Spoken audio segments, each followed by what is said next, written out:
Apa kabar? Semoga kalian selalu sehat dan profit selalu. Jadi hari ini kita akan mengadakan webinar edukasi dengan Valdi Kurniawan, Head of Research dan Education, dan Alrich Pascalis, Investment Advisor dari Pintraco Sekuritas. Sebelumnya kita disclaimer dulu bahwa setiap pembahasan saham di sini hanya bersifat sebagai referensi atau bahan pertimbangan dan bukan perintah beli atau jual, karena setiap keuntungan dan kerugian itu menjadi tanggung jawab dari pelaku pasar modal. Valdi Kurniawan lulusan S1 Manajemen Keuangan Universitas Tarumanegara 2013 dan memiliki izin WPPE, WMI, dan WPEE dengan riwayat kerja di Pintraco Sekuritas dari Junior Research Maret 2014 Juni sampai Juni 2015 hingga sekarang dia udah menjadi Head of Research sejak Januari 2020. Dan Arich adalah tim research analis Pintraco Sekuritas dari 2021 hingga 2024 dan sampai 2023. Tahun 2024 tim riset itu membuat subdivisi baru yang bernama Investment Advisor, dan Arich ditempatkan sebagai subdivisi tersebut yang bertugas sebagai technician atau chartis ya, sekaligus memberikan advice kepada para investor yang ingin berkonsultasi porto dan proyek yang sempat dijalankan. Arich selama ini menjadi investment advisor, yaitu clinic trading. Proyek tersebut adalah sejenis live trading. Dalam proyek itu dia bertugas untuk membantu teman-teman investor, trader pemula untuk melakukan analisa saham untuk trading di setiap jam. Dan buat teman-teman yang ingin buka rekening di Pintraco, tadi udah kita share bahwa kalian boleh langsung download di aplikasi atau visit ke Instagramnya Pintraco untuk mendapatkan detail lebih lanjut. Jangan lupa masukin kode referral teman aku 333, kode salesnya namanya Listri. Oke, tanpa lama-lama kita akan dengarkan insight dari teman-teman dari Pintraco. Silakan Valdi untuk memulai dari segi fundamental dulu ya. Silakan Valdi. Ya, terima kasih Cirita, dan selamat siang teman-teman, Bapak Ibu sekalian. Ya mungkin ini kan topiknya lumayan berat ya, outlook gitu. Cuma kita nggak akan terlalu pakai bahasa yang riset banget lah. Saya coba pakai di language, jadi kita semua sama-sama bisa ngerti. Dan nanti mungkin saya juga akan banyak cerita ya, beberapa seminar yang saya datangin dalam 2 hari terakhir. Kebetulan ini cukup menarik. 2 hari terakhir ini saya ada datang seminar. Pertama pembicaranya dari Managing Director untuk Investment dan Antara. Terus terakhir saya ada datang seminar, pembicaranya itu adalah Dr. Arthur Lever. Itu dulunya salah satu advisory-nya Donald Trump dalam kebijakan ekonomi. And then diikuti juga ada keynote speech dari Bu Sri Mulyani. Dan saya rasa ini sangat menarik buat kita diskusikan, buat saya sampaikan ke teman-teman Bapak Ibu sekalian supaya mengetahui kondisi saat ini tuh sebenarnya realnya seperti apa sih ya. Oke. So saya izin ya Bu Cirita untuk share screen. Ya, silakan. Bahan ini saya ada prepare. Wait, kita slideshow dulu.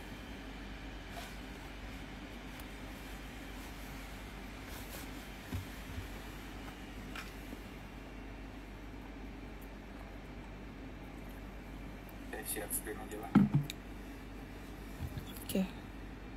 Oke, sudah terlihat? Udah. Slide-nya?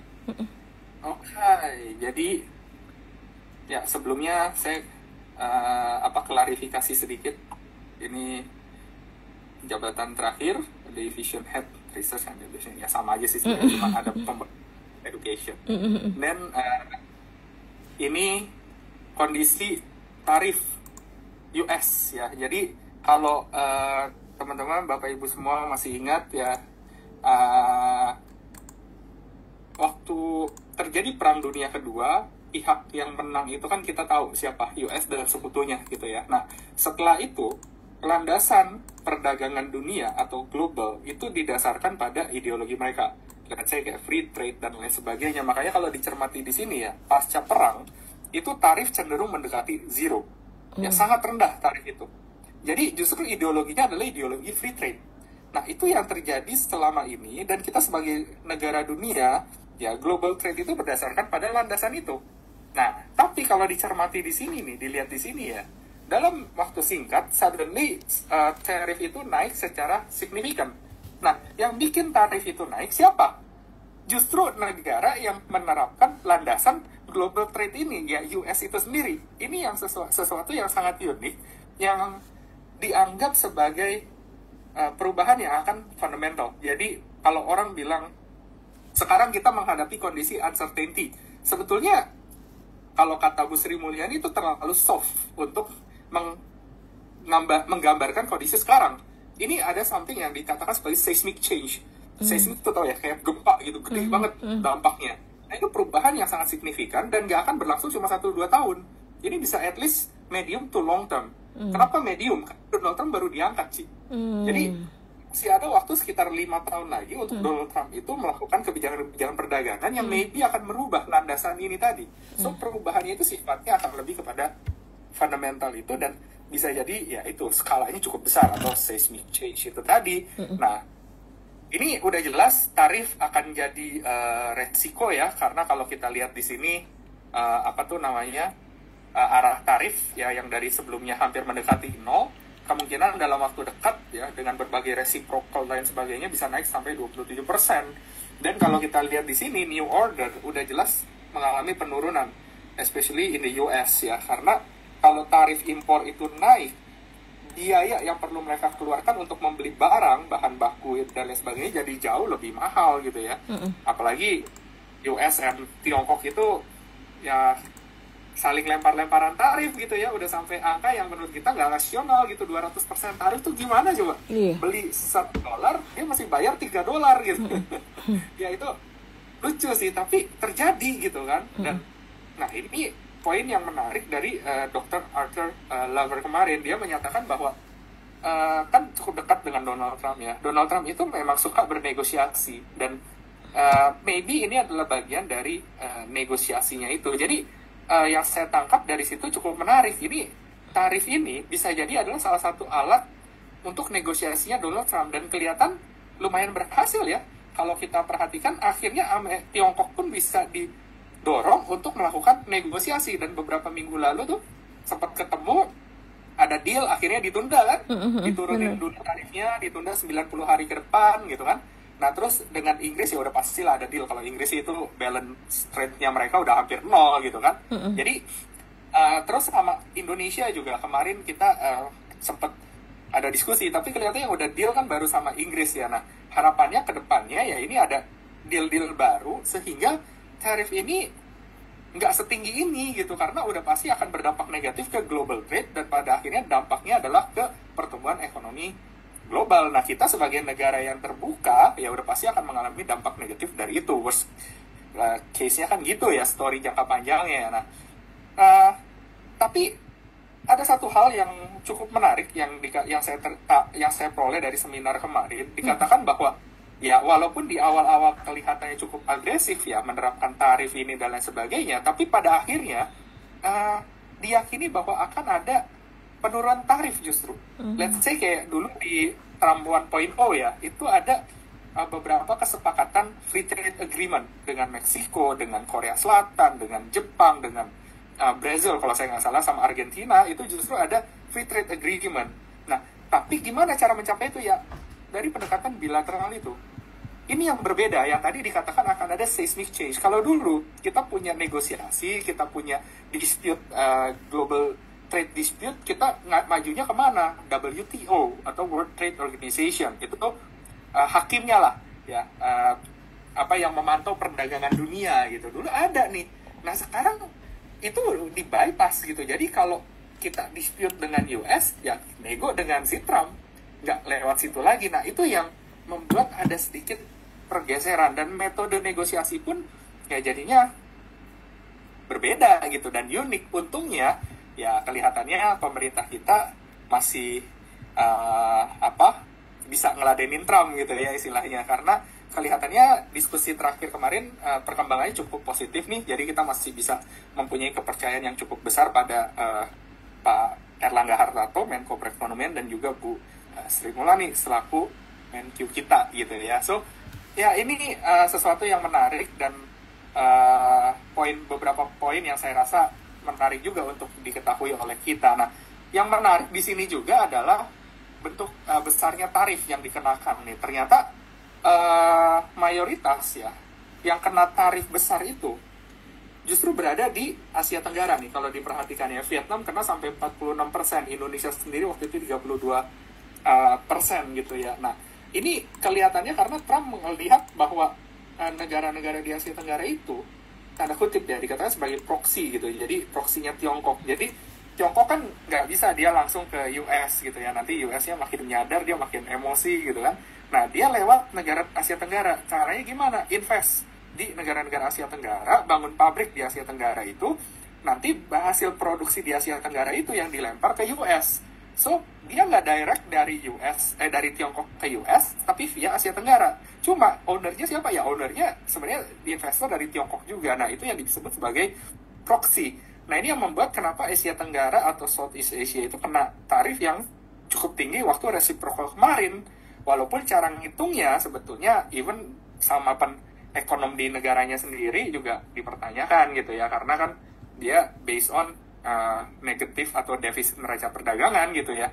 Harusnya yang namanya reciprocal tarif itu kita kenain dia tarif impor 10%, dia balas dengan 10% gitu kan. Ini enggak, cara ngitungnya beda. Nah, itu yang membuat waktu itu juga cukup jadi perdebatan mengenai angka 32 dan 46 ini. Cuman kenapa kita kena tinggi gitu, salah satunya ya alasannya waktu itu karena itu udah jelas kalau sampai itu terjadi ya tentu kita akan mengalami dampak yang cukup signifikan gitu ya. Ya ini ada data-data lah, tapi saya akan lebih banyak cerita aja nih ya kenapa itu jadi concern. Karena gini, kalau sekarang negara tetangga kita ya yang kena tarif tinggi, mereka itu kan pasti barang yang diproduksi dalam negeri, tujuan utamanya itu untuk diekspor gitu ya. Setengah jadi atau barang jadi, let's say kayak kita bikin baju ya, baju yang brand-brand terkenal gitu, dibikinnya di sini, barang itu ketika udah jadi kan kita lempar ke sana gitu ya. Nah, kalau seandainya itu nggak bisa dilempar, kenapa nggak bisa dilempar? Karena tarifnya 46%. Jadi barang tuh jadi harganya 1,5 kali lipat gitu kan. Itu nggak make sense, dan harganya jadi sangat mahal. Ada potensi apa? Barang itu akan melimpah di negara-negara tersebut. Nah, dan kita sering dengar pasti kan, katanya di Vietnam tuh ongkos upah buruh jauh lebih murah katanya. Di Myanmar dan lain sebagainya sama gitu. Artinya ongkos produksi di sana atau harga barang itu kemungkinan lebih murah. Kita belum ngomong Tiongkok ya. Tiongkok pasti jauh lebih murah lagi. Nah, barang-barang ini ketika nggak laku, nggak bisa dilempar, pasti dia akan cari pasar lain. Bener nggak? Ya kan, kalau nggak bisa diserap di negara A, dia akan cari pasar lain. Domestiknya bisa nyerap nggak? Belum tentu bisa, karena harganya cukup premium untuk ukuran negara itu. Artinya kemana? Dia akan lempar ke negara lain. Salah satunya ya maybe Indonesia, karena sampai saat ini kita masih terkenal konsumen gitu ya. Nah, mungkin masuk ke sini. Dampaknya apa? Dampaknya produsen domestik itu mesti rebutan pasar nih. Nah, masalahnya yang masuk mungkin harganya lebih murah.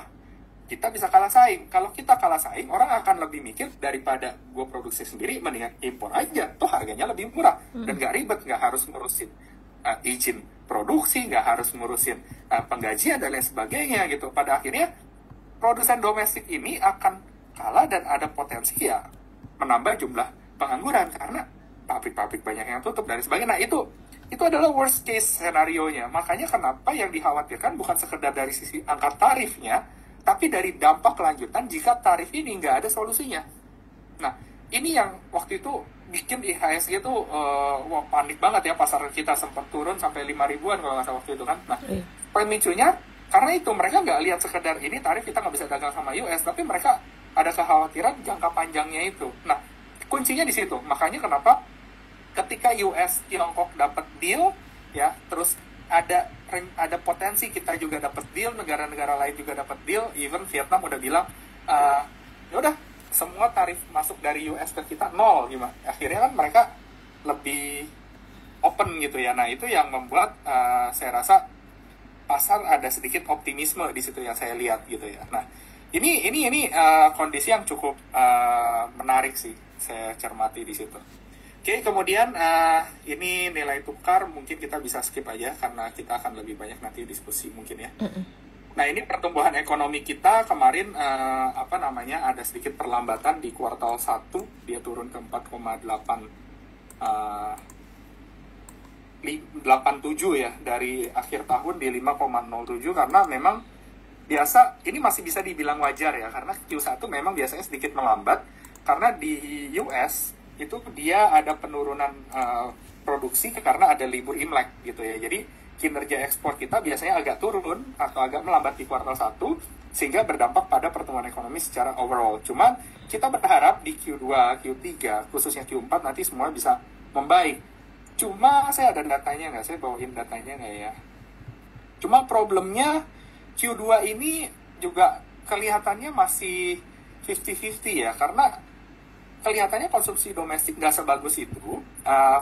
Ini salah satunya dampak dari tarif Trump, kemudian gonjang-ganjing internasional, itu membuat kita punya indeks keyakinan konsumen itu turun. Terakhir di kisaran 117 kalau saya nggak salah. Padahal rata-rata dari sebelum pandemi itu di angka 124. Nah, kalau bingung, maksudnya gini, itu menunjukkan optimisme masyarakat Indonesia dalam melihat kondisi ekonomi 6 bulan ke depan. Kalau masyarakatnya optimis, ya pandangannya optimis, mereka akan berani untuk spending, berani untuk belanja. Nah, which is belanja rumah tangga itu jadi pendorong atau penopang utama pertumbuhan ekonomi Indonesia. Nah, ketika itunya ragu, masyarakat kita ragu, konsumsi melambat, ya pertumbuhan ekonomi juga akan melambat. Nah, sederhananya gitu.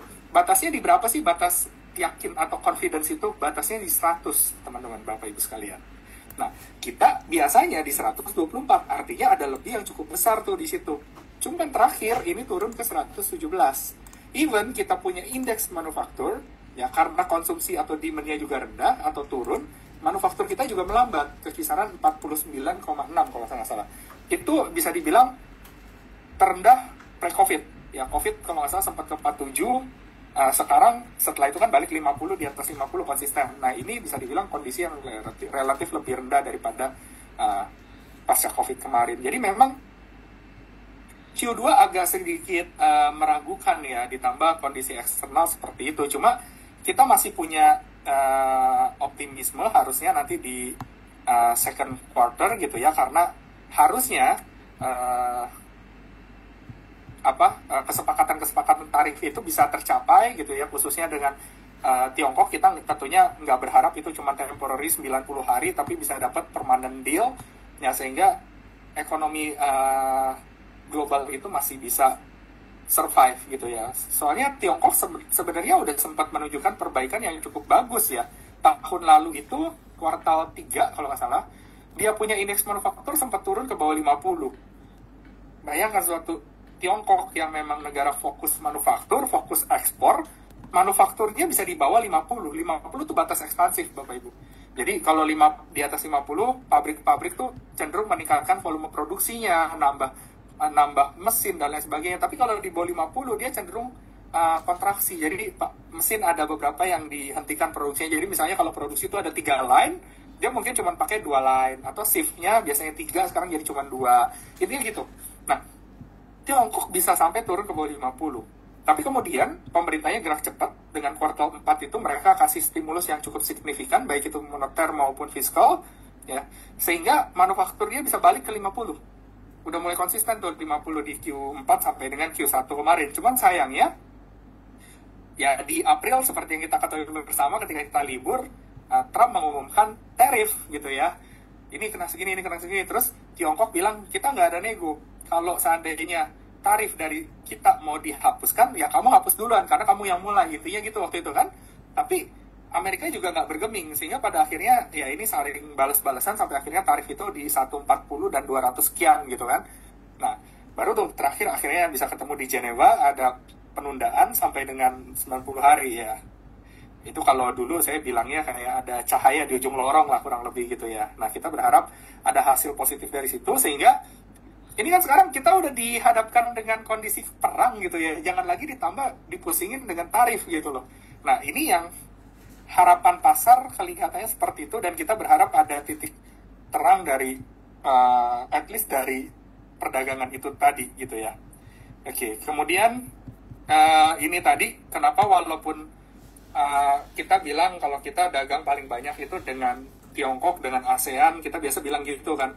Tapi sebenarnya US itu kalau kita lihat di sini ekspor non migas kita itu banyak ke Tiongkok, ke Amerika Serikat, dan sayangnya barang-barang yang kita lempar ke sana itu majority mass product, padat karya, sorry.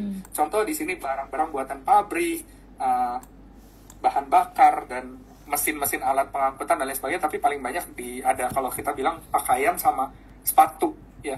Yang lagi rame-rame waktu itu yang sempat rame di daerah Cirebon kan, itu juga kan sebenarnya barang US kan. Nah itu yang jadi concern tadi, karena kalau seandainya nggak ada deal ya, takutnya terjadi, mungkin kalau dulu sering dengar namanya dumping gitu. Nah ini kalau yang nggak paham atau belum paham dumping itu sebenarnya tadi saya ceritain tuh, barang ada lebih dilempar ke Indonesia akhirnya dari negara lain gitu, akhirnya ya produksi kita jadi kalah saing gitu kan. Nah itu dampaknya pasti cukup signifikan, karena kebanyakan barang yang kita lempar ke US itu ya barang-barang tadi padat karya itu ya. Sisanya ya ini negara ASEAN yang jadi mitra dagang kita, termasuk Tiongkok udah pasti nomor 1 sih. Oke. Nah ini sebenarnya kalau kita bicara dari data tingkat pengangguran, trennya masih cukup positif pasca COVID ya. COVID itu sempat naik ke 7,7, sekarang di 4,76. Jadi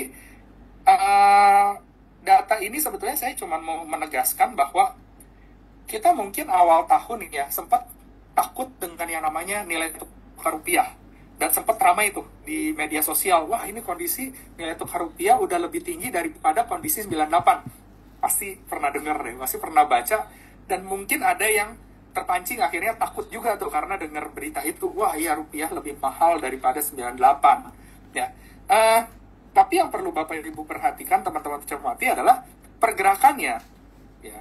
Jadi kita sempat ke 17 ribuan ya kalau nggak salah, 16.917 ribu, tapi itu tuh melemah dari kisaran 15 ribu, 16 ribu ya, bukan seperti 98 yang melemah itu ratusan persen. Inflasi kita juga melonjak sampai dengan ratusan persen ya. Kondisinya berbeda gitu loh. Jadi memang nilai itu sama ya, nilainya mungkin nilai rupiahnya itu sama, tapi pelemahannya kan berbeda gitu ya. Jadi jangan langsung ditelan mentah-mentah, wah kondisinya lebih parah dari 98 gitu. Nah ini memperkuat hal itu sih, bahwa data pengangguran, kemudian data Gini ratio juga not too bad ya, di 0,38. Gini ratio tuh mengukur ketimpangan gitu ya. Nah, tapi ini seringkali jadi perdebatan, karena waktu itu baru-baru ini World Bank keluarin report ya, cara ngitung penganggurannya agak berbeda tuh, dan angkanya tinggi ternyata.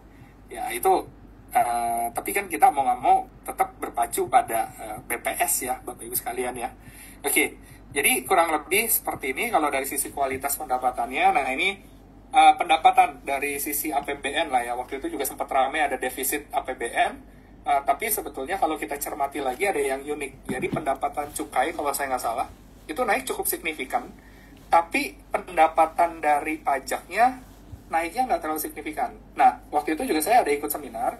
Kita dengar kenapa hal itu bisa terjadi. Karenanya sih salah satunya masalah di yang waktu itu ada Cortex ya. Nah itu jadi belum semuanya bisa lapor, belum semua data itu masuk, karena nggak wajar ketika cukainya naik signifikan tapi pendapatan pajaknya itu naiknya jauh di atas itu. Nah tapi kelihatan setelah masuk beberapa bulan berikutnya kan defisit anggaran itu membaik gitu ya, karena memang mulai diperbaiki, dan yang waktu itu tertahan data itu belum masuk akhirnya bisa masuk gitu ya.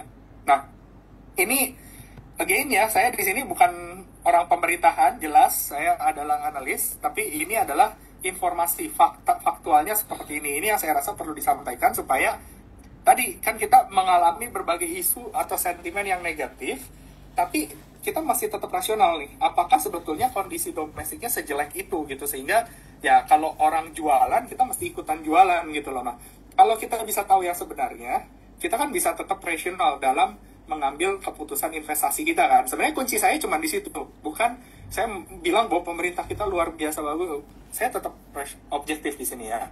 Itu disclaimer ya. Oke. Resiko tetap ada. Resiko tadi saya udah katakan ya, resiko perang dagang dan lain sebagainya. Nah ini proyeksi pertumbuhan EPS dari IHSG juga memang kita nggak bisa agresif ya. Average-nya memang cukup tinggi di 12,45%.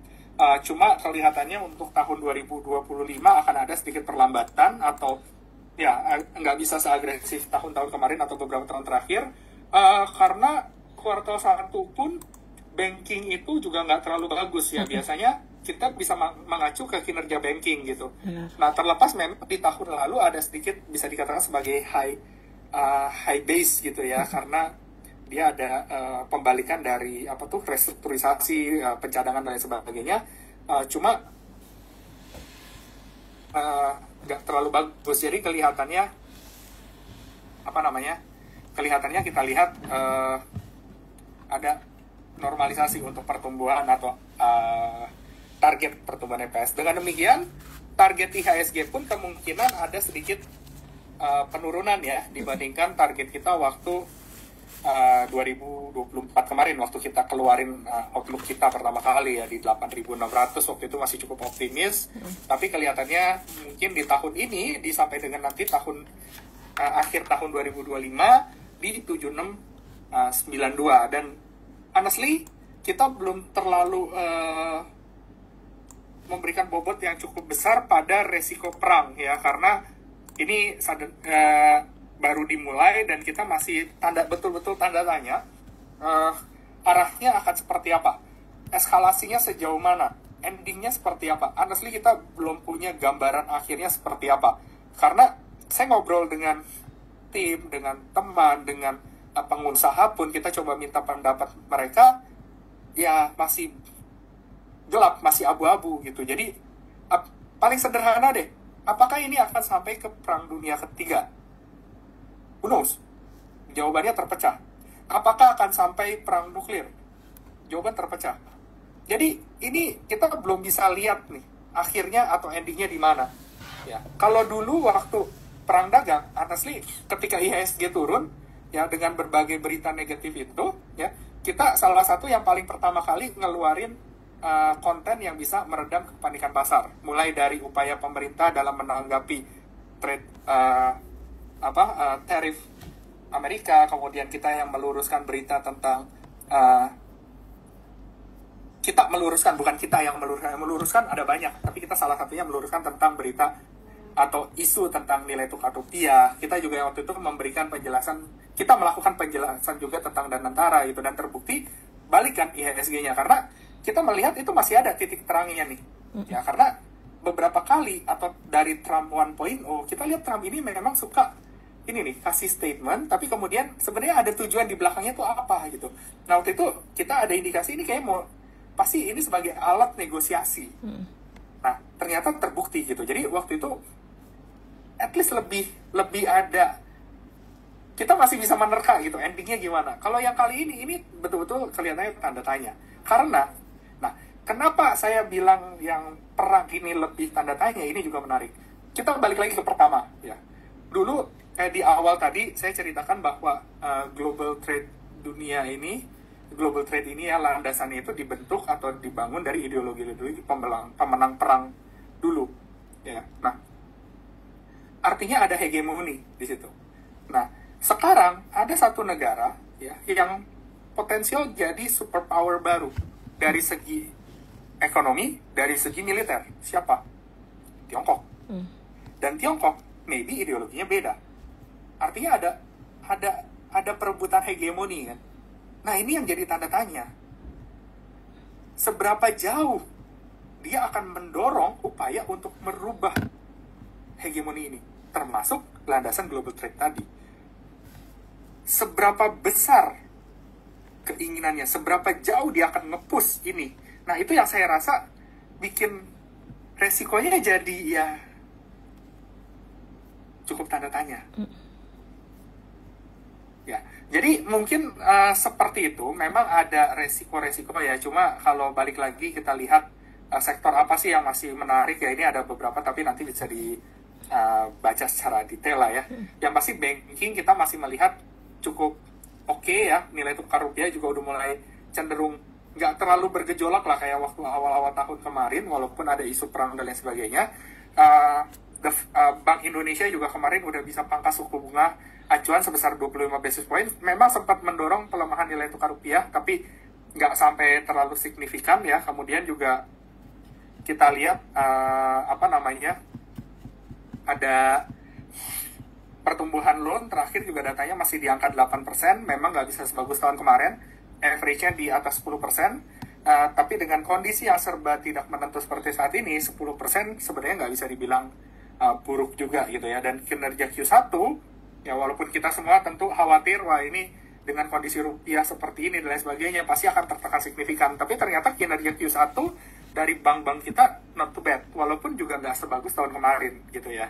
Nah kemudian properti ini unik, walaupun di tengah kondisi suku bunga yang tinggi, tapi ternyata marketing sales mereka cukup bagus, dan mereka punya pendapatan dari recurring income yang cukup bagus juga. Itu menarik ya. Jadi isu perlambatan pertumbuhan ekonomi, perlambatan konsumsi, tapi ternyata data menunjukkan bahwa recurring income mereka, marketing sales mereka malah tumbuh cukup bagus, dan bahkan beberapa perusahaan properti dan real estate itu bisa mencatatkan kinerja atau pencapaian marketing sales yang cukup memuaskan di beberapa bulan pertama. Dan ini yang saya rasa bisa jadi fokus kita ya Bapak Ibu sekalian, yaitu metals and mineral minings. Karena dari kemarin juga disampaikan bagaimana cara pemerintah untuk menanggapi kondisi eksternal yang tidak menentu. Satu-satunya adalah kita akan fokus pada ketahanan pangan, udah pasti, terus ketahanan energi, dan juga hilirisasi. Nah, hilirisasi ini tentunya akan banyak ke sisi nikel, timah, dan lain sebagainya, karena memang kita juga udah ada larangan biji, ekspor biji ya, dan tentunya itu akan menambah value added buat kita. Ya, kalau value added-nya tinggi, pendapatan dari sisi ini buat negara cukup bagus, artinya ada pendapatan yang bisa dialokasikan untuk menjaga daya beli masyarakat di domestik. Ya, karena APBN itu kan ada 3 fungsi ya, stabilisasi. Ya, jadi ketika kondisi ekonomi seperti sekarang nih lagi besar downward risk-nya, pemerintah bisa berperan di situ via APBN untuk membantu atau menjaga daya beli masyarakat. Misalnya via apa? Subsidi dan lain sebagainya. Nah, tentu subsidi kan butuh pendanaan gitu ya. Nah, kemudian yang kedua kan distribusi, dan yang terakhir adalah alokasi ya. Dana itu disalurkan kemana, dalam bentuk apa gitu kan. Nah, tentu semuanya butuh pendanaan. Nah, jadi rencana hilirisasi pertama tentu bisa menguntungkan untuk sektor ini, dan juga ya pada in the long term-nya, in the long run lah, itu bisa jadi katalis yang bagus buat ekonomi kita. Ya, infra, telco ini salah satu yang masih bisa jadi balancing buat Bapak Ibu sekalian ya. Food and beverage juga sama, ini kan sifatnya defensif ya, bisa untuk balancing portfolio including poultry, which is kalau kemarin kalau Bapak Ibu ada yang pernah perhatikan tuh 8 rencana fokus kebijakan pemerintah, nomor 3 atau nomor berapa itu ada makan bergizi gratis. MBG itu masuk dalam rencana strategis, 8 rencana strategis. Jadi poultry ini ya, Indonesia kan salah satu konsumsi protein terbesarnya ya, sumber utamanya ayam gitu ya, dan telur gitu, sehingga ini masih cukup menarik. Dan kalau kita lihat secara year on year, pertumbuhan konsumsi daging ayam pun masih naik ya, 2,8% di tahun kemarin, dan tahun ini mungkin bisa lebih bagus lagi karena didorong dari program itu tadi. Oke. Dan retailers, walaupun tadi dikatakan ada perlambatan dari sisi keyakinan konsumen ya, ada indikasi perlambatan konsumsi masyarakat kita, tapi secara indeks ini masih jauh di atas 100. Ya, jadi sebetulnya masih cukup confidence untuk untuk konsumsi masyarakat kita ya. Oke, maybe ini adalah beberapa kinerja operasionalnya, nanti bisa dicermati aja ya Bapak Ibu sekalian ya. Tapi kurang lebih mungkin itu yang mau saya sharing pada pagi hari ini ya. Jadi semoga dapat gambaran atau another point of view gitu, sehingga ya saya sih cuma berharap kita sebagai investor bisa tetap rational di tengah kondisi yang irrational. Jadi saya punya motto tuh stay rational in the irrational market gitu ya. Dan kalau kayak gitu, harusnya nih kita bisa dapetin tapi bisa mengambil keputusan yang terbaik gitu, nggak sekedar cuma ikut-ikutan gitu kan. Nah, jadi mungkin seperti itu cerita dari saya nih mengenai update terkini kondisi ekonomi global and domestic maybe ya. Silakan, saya kembalikan. Oke. Thank you banget untuk insight-nya. Cukup lengkap dari makro sampai per sektor ya. Mungkin sekarang kita kan masuk kayak ke talk show atau ngobrol-ngobrol kira-kira apa yang lagi hot, yang sekarang jadi concern para investor kita ya, termasuk juga nanti kita akan nanya mengenai IPO CDIA yang banyak banget yang nanya gitu. Tapi mungkin aku akan nanya dulu mengenai tadi yang Valdi share. Nah, kalau menurut Valdi kan tadi sektor banking masih menarik ya. Padahal kita ada satu concern yang baru-baru ini seperti pembangunan 3 juta rumah itu kemungkinan akan duitnya itu akan disupport dari Bank Himbara atau dan juga ada concern mengenai Koperasi Merah Putih yang akan di launching di bulan Juli, itu juga modal awalnya kalau nggak salah itu juga dari bank pemerintah ya. Terus sama penjualan BRIS yang kayaknya akan membuat BRIS itu jadi kurang menarik karena itu dia secara ekosistem dia akan keluar dari Bank Mandiri. Jadi untuk Mandiri ya kurang bagus, untuk BRIS-nya juga kurang bagus. Nah, sama yang dividen kan gede-gede itu, kalau dividen gede katanya itu akan menurunkan karnya itu bank. Jadi ada insight nggak untuk mengcounter bahwa enggak sejelek itu, gimana sih banking sektor mengenai ini? Ya, betul. Jadi yang pertama, bank-bank besar ini harusnya mereka punya SOP ya dalam penyaluran kredit gitu. Itu yang pasti pertama. Terus ini juga satu hal yang cukup menarik. Kemarin yang saya katakan kan saya mendengarkan penjelasan dari Managing Director Danantara. Salah satu pertanyaan yang dilontarkan adalah mengenai bagaimana untuk menjaga profesionalitas dan integritas serta bebas dari kepentingan-kepentingan politik dan lain sebagainya.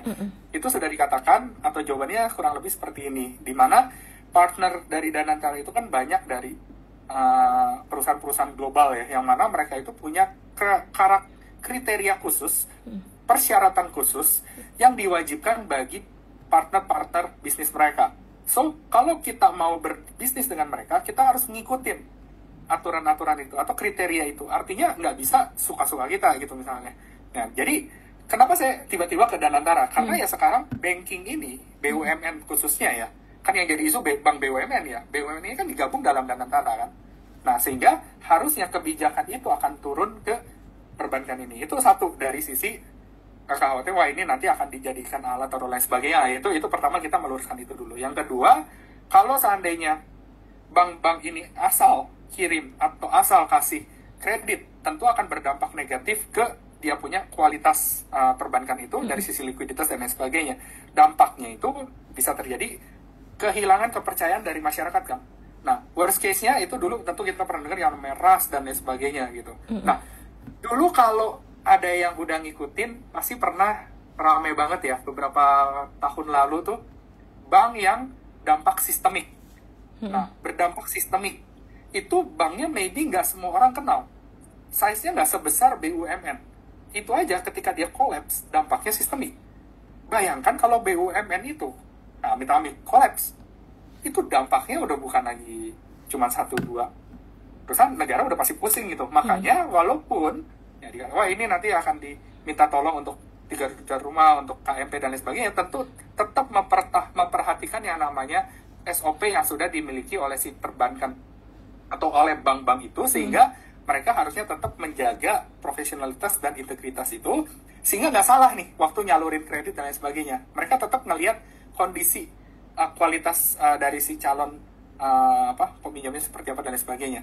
Nah, itu yang bisa saya katakan sih. Jadi harusnya ya ini nggak asal-asalan juga, walaupun ya memang mungkin diminta bantuan perbankan itu untuk membiayai nanti kalau kita mau kredit program 3 juta rumah atau penyaluran kredit dari KMP dan lain sebagainya. Cuma yang pasti saya yakin ini nggak mungkin asal-asalan, karena kalau salah langkah ya dampaknya itu sangat signifikan, karena yang dulu aja sistemik apalagi yang ini. Sederhananya sih gitu ya menurut saya. Itu tadi yang menjawab mengenai wah ini kekhawatiran yang kedua sih ya. Iya. Oke, mungkin kita akan akomodasi dulu nih ya pertanyaan teman-teman mengenai IPO CDIA. Nah, kamu ada insight nggak mengenai IPO yang lagi hype sekarang ini, CDIA tuh kayak gimana sih? Apakah nanti akan menarik untuk di-subscribe dari segi valuasi ya? Bisa share dikit nggak? Ya, yang pasti ini saya belum bisa secara in-depth ya, karena honestly ini berada di luar sektor yang kita cover. dan juga ada beberapa kriteria yang membuat kita belum cover emiten ini. Jadi, tapi yang bisa dicermati dari suatu IPO itu, mungkin saya lebih kepada membagikan tips melihat suatu saham yang mau IPO atau calon emiten gitu ya. Yang pasti kita masih ngelihat dulu dia punya tujuan dana atau penggunaan dana itu buat apa. Ya, growth story istilahnya. Kalau kebetulan kan Pintraco Sekuritas juga ada bisnis investment banking ya, dan kita juga ada jasa underwriting. Nah, yang kita tanya biasanya setiap emiten itu mau datang, selain cerita tentang bisnisnya, laporan keuangannya, kita selalu nanya growth story. Growth story itu secara sederhana, Bapak Ibu teman-teman, uang itu mau dipakai buat apa? Itu dulu. Nah, dari CDIA itu sebetulnya di prospektus dia udah jelasin ya, tujuan penggunaan dananya itu majority dia akan salurkan ke anak usaha untuk mengembangkan bisnis yang ada ya. Salah satunya ada bisnis logistik, kemudian ini saya cek juga bisnis pelabuhan dan penyimpanan ya. Jadi bisnis utamanya CDI itu kan ada 4, energi, logistik, pelabuhan, storage, sama pengolahan air gitu ya. Nah, dana itu majority akan disalurkan ke anak usaha untuk mengembangkan pilar bisnisnya. Jadi sebenarnya ini kalau saya baca tujuannya adalah memperkuat dari lini bisnis yang sudah ada gitu ya. Jadi tujuan utamanya untuk expansion, itu yang pertama.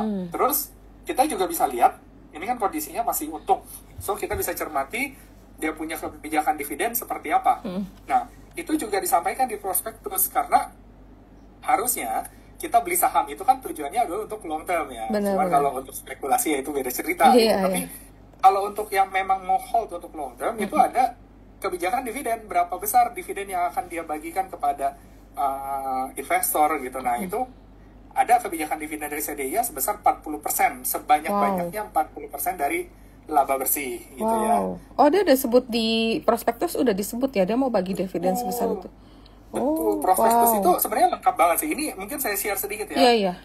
Nah, ini adalah IPO summary nih cerita. Jadi ini nggak semua dari prospektus, karena prospektus itu ratusan halaman. Benar. Tapi yang pasti kita bisa dapat pertama kegiatan usaha utama apa. Ini kita bisa tahu nih.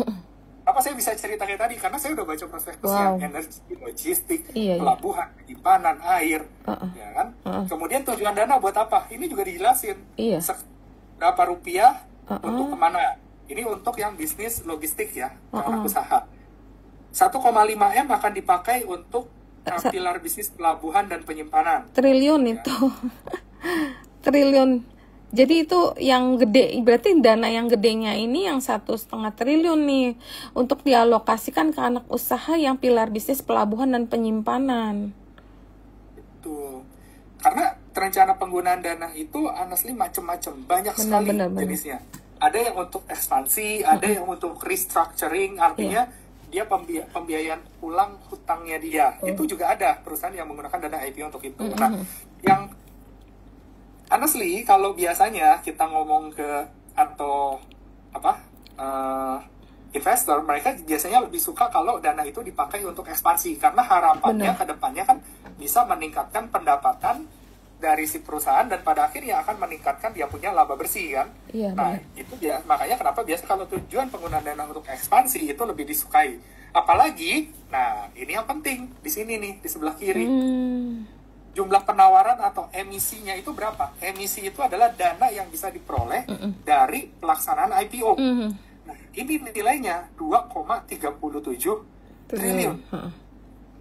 Pertanyaannya, gede nggak? Ya kalau kita cuma lihat nominal gede ya. Tapi kita tuh sebenarnya di bursa ada dikenal dengan namanya lighthouse listing ya. Itu apaan sih? Jadi ini ya. Itu company yang akan IPO juga kan ya? Bukan. Lighthouse listing itu istilah untuk emiten yang mau IPO dengan emisi di kisaran 3 triliun.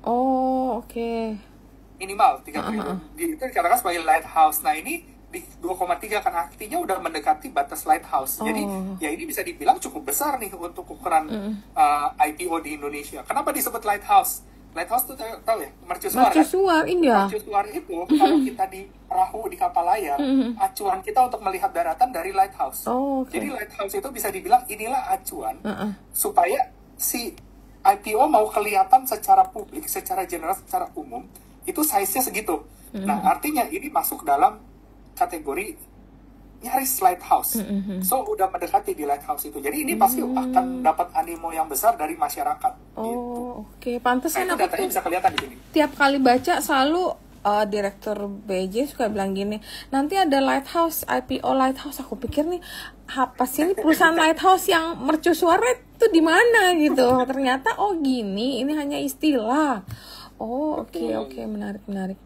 Oke lah. Terus Nah, makanya kalau kayak Goto dulu itu masuknya lighthouse semua karena di atas 3T kan. Oh, oke. Nah, ini mungkin satu juga pembelajaran nih buat kita nih. Kalau ada lighthouse berarti posisi kita dalam saham itu nggak boleh terlalu gendut. Udah mesti kita trim. Jadi begitu ada announcement nanti jangan kejadian kayak gini lagi. Tiba-tiba pada jualan. Karena butuh dana besar gitu untuk subscribe IPO ini ya. Kelihatannya sih begitu. Oke, terus lanjut Valdi. I see. Oke, thank you. Nah, selanjutnya ini kalau buat trader atau spekulan, nah biasanya ngelihat ini nih, penjamin emisi. Iya. Historisnya gimana? Historisnya, nah ini dicermati ya. Saya nggak akan bicara itu sih, karena honestly saya bukan pemantau kinerja underwriting. Oke, kemudian dari prospektus itu juga sebenarnya kita bisa dapat keunggulan kompetitif. Apa yang membuat emiten ini unggul dibanding pesaing-pesaingnya atau dibanding peers-nya gitu ya. Kemudian strategi usaha, kemudian prospek usaha ke depannya, ini prospeknya gimana? Kan tadi ada 4 pilar ya. Nah, masing-masing tuh dijelasin satu persatu. Nah, kita bisa tahu tuh. Terus resiko. Jadi nggak cuma yang bagus-bagus aja ya. Even resiko pun dalam prospektus itu, walaupun yang ngerilis prospektus adalah calon emiten, dia tetap harus menyampaikan apa saja resiko yang akan dia hadapi ke depannya. Nah, contoh, resiko ketergantungan pelanggan. Kenapa? Karena grup Crash itu Krakatau Steel dan TPI merupakan pelanggan strategis perusahaan dalam penyediaan air, logistik, dan lain sebagainya. Keberlangsungan kerjasama dengan grup Crash dan TPI yang sangat bergantung pada kemampuan perusahaan menjaga hubungan baik, memberikan kinerja yang optimal, dan memenuhi persyaratan yang ditetapkan, dan seterusnya. Ini ada banyak sekali resikonya. Nah, ini kita bisa baca dan pelajari masing-masing resiko ini. Iya, memang. Artinya kalau kita udah tahu potensi return, ini kan dari sini ya potensi returnnya nih. Iya. Ya, dari rencana ekspansi, harapannya akan ada peningkatan pendapatan, terus ada peningkatan laba bersih. Juga kita mesti mencermati dia punya resiko usaha gitu ya. Kalau ada yang gagal, berarti istilahnya itu rencana awal ekspansi kayak gini, tapi ada risk kalau sampai ada yang gagal. Jadi kita sebagai investor yang beli sama IPO juga tahu ya. Betul. Intinya kalau malas baca prospektus yang ratusan halaman, kita dari Fintraco bantu kasih IPO summary, yang mana itu pasti sumbernya sesuai dengan prospektus itu ya. Jadi bisa baca minimal kenal dulu sama emitennya supaya, nah itu yang tadi Cirita sampaikan, jangan udah masuk nih FOMO, kita masuk tiba-tiba baru juga listing udah kita jual, udah deh lepas gitu loh. Karena mungkin kita nggak tahu potensi kedepannya gimana, ini perusahaan bisnisnya apa, jadi ya cuma ikut-ikutan aja ngejar IPO, harga naik hari pertama lepas gitu misalnya.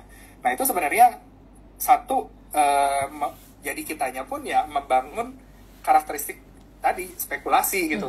Kedepannya juga ini nggak terlalu bagus buat iklim investasi khususnya iklim IPO di Indonesia gitu. Jadi ada cap nih, IPO ini naik terus nanti nggak lama udah turun lagi gitu. Itu kan jadi stigma yang nggak bagus gitu ya. Nah itu juga sih makanya kenapa dulu ada orang bilang waktu awal-awal tahun kan kita punya net sell asing itu gede banget ya. Jadi sampai berapa bulan ya, 2-3 bulan pertama aja udah hampir 50 T kalau nggak salah. Padahal waktu COVID dulu aja itu cuma 40 T dan itu 1 tahun loh gitu. Itu ada yang bilang salah satunya karena investor asing itu jadi meragukan nih kondisi pasar modal kita seperti apa dan lain sebagainya gitu. Nah kalau kita bisa membangun iklim yang lebih bagus ya, pandangan itu juga akan pelan-pelan kan berubah gitu kan. Benar sih. Jadi biasa kalau aku IPO yang aku lihat ya pasti satu grupnya siapa nih di belakangnya. Betul.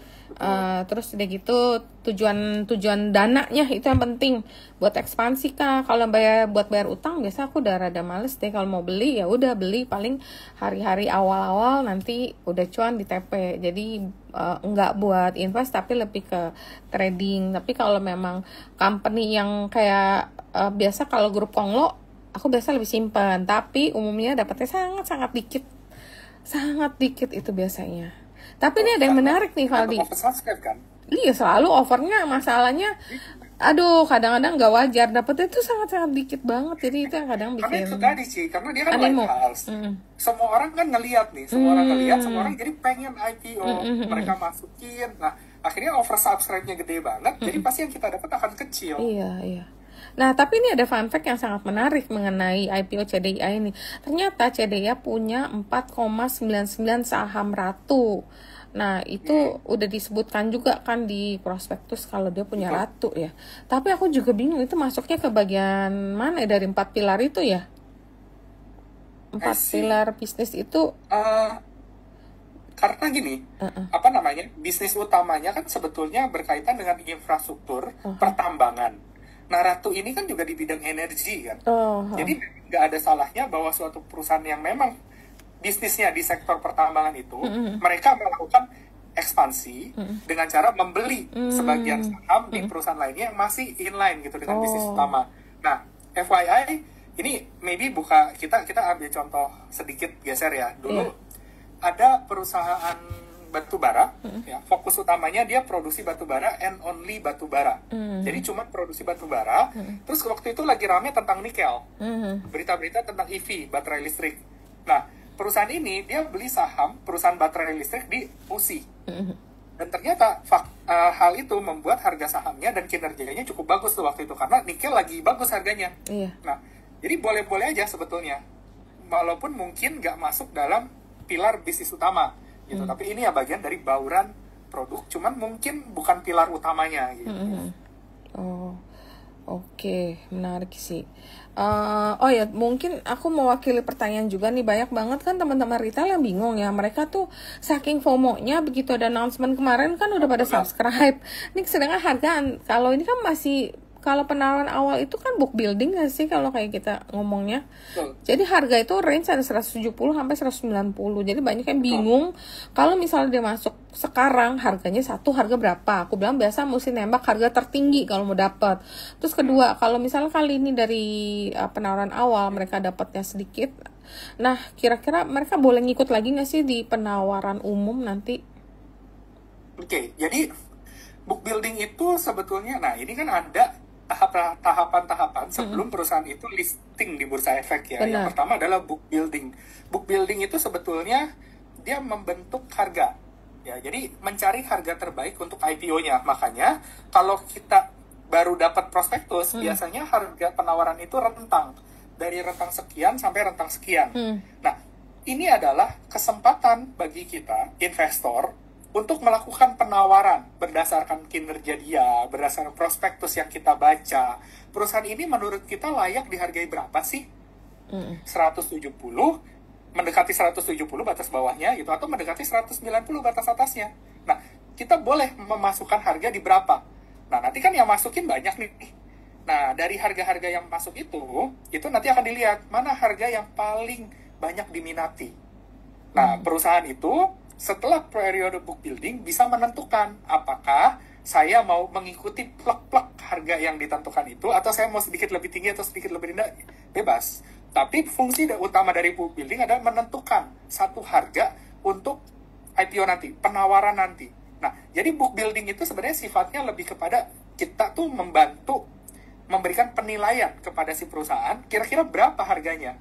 Kalau perusahaannya bagus, kita lihat prospektusnya oke, kita berani tawar harga tertinggi dong, karena perusahaannya bagus. Dan waktu IPO kemungkinan dia akan kena di harga tertinggi.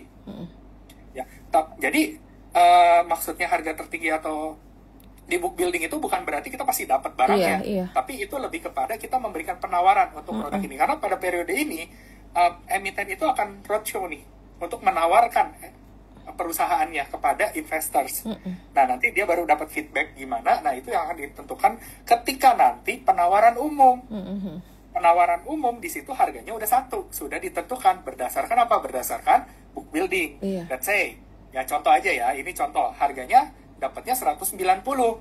Nah, waktu penawaran umum nanti akan ditawarkan saham ini dengan harga 190. Nah, disitulah kita memasukkan penawaran untuk memperoleh si saham ini. Penawarannya gimana? Tadi yang dilempar berapa tuh? Berapa miliar saham misalnya?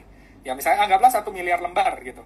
Tapi kemudian offer yang masuk, jadi perminatan yang masuk bisa sampai 4 miliar lembar kalau di total. Nah, itu yang sering disebut sebagai oversubscribe. Kelebihan pesanan sampai dengan 4 kali lipat. Nah, artinya kita nggak mungkin dapat 100% saham yang kita pesan. Kenapa? Karena banyak sekali orang lain yang pesan juga, dan jumlahnya itu oversubscribe, kelebihan pesanan. Otomatis kita akan dapat proporsional. Maybe cuma 1/4 dari saham yang kita ingin beli. Nah, itu kenapa tadi katanya kalau saham yang perusahaan IPO Lighthouse itu biasanya dapatnya sedikit. Ya karena konsep oversubscribe itu. Dulu kayaknya pernah deh, ada yang oversubscribe 32 kali atau puluhan kali gitu. Nah, jadi saham yang bisa kita dapat pun cuma 1/20, 1/30 dari order yang kita masukkan. Nah, gitu. Baru nanti setelah selesai penawaran umum, baru saham itu akan listing di Bursa Efek Indonesia. Jadi berarti kalau udah ikut di book building nanti boleh ikut lagi di penawaran umum nggak? Betul. Boleh ya? Betul. Boleh. Karena book building itu sebenarnya tadi hanya untuk menentukan harganya. Oke. Nah, terus nih coba masih ada nanya nggak mengenai CDIA, karena kita akan nanya hal yang lain yang juga akan seru nih, kabarnya minggu-minggu depan akan ramai. Pak Faldi mau nanya prospek IPO di paruh kedua seperti apa di tengah negatif sentimen global. Di tengah sentimen negatif global, awal Desember ada 2 atau 3 IPO.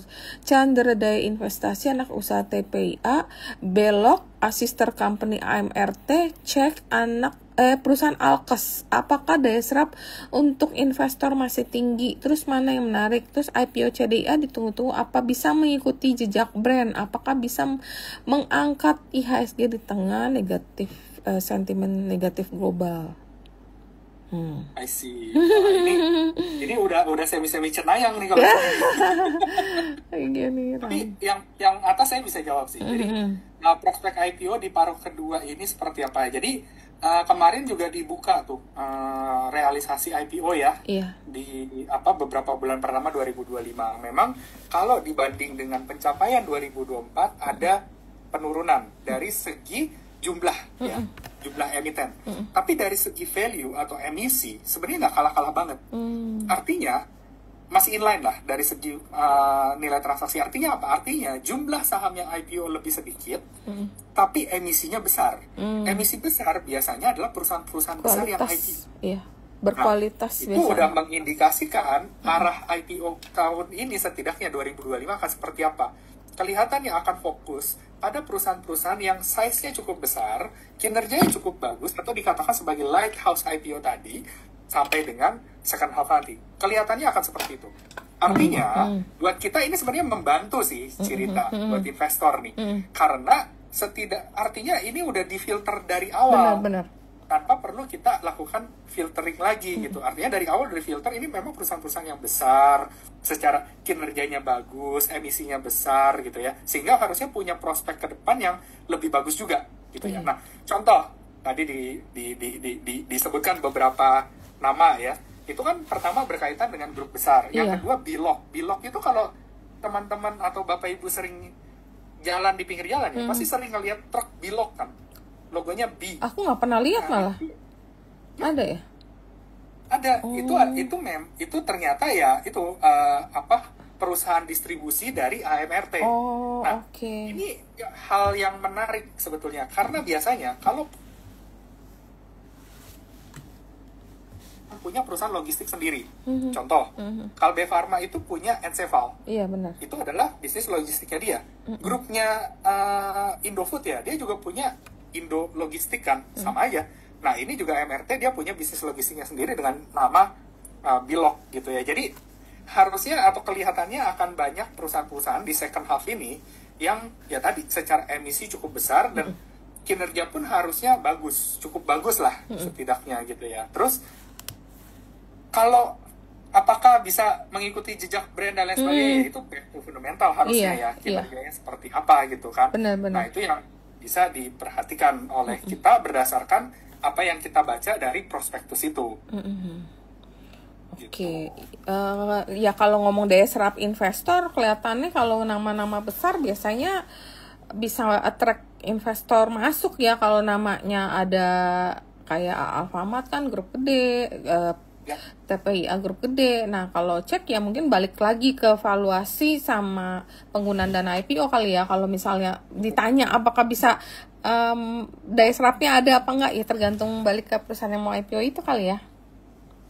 Ya, jadi kalau ya ini kita bisa jawab dari jawaban apa namanya, kalau kita bilang jawaban formal atau non formal gitu. Tapi kalau formalnya dengan kondisi saat ini sebetulnya kan banyak yang bilang idle money itu banyak. Jadi ini tuh bukan karena masyarakat kita nggak mau spending, investor nggak mau ekspansi, tapi karena kecenderungan wait and see dengan berbagai kondisi ekonomi global yang lagi tidak menentu ini, yang berdampak pada confidence level di domestik ya. Jadi menyebabkan pasar juga cenderung wait and see, ditambah pemerintah kita juga kan baru tahun pertama, jadi pasar masih menerka-nerka arah kebijakannya seperti apa dan lain sebagainya. Jadi banyak unsur ketidakpastian yang membuat masyarakat itu cenderung menunggu, termasuk ya investor juga cenderung dia nunggu untuk ekspansi. Nah, tapi banyak yang bilang sebetulnya kalau likuiditas itu masih cukup, masih ada gitu ya. Nah,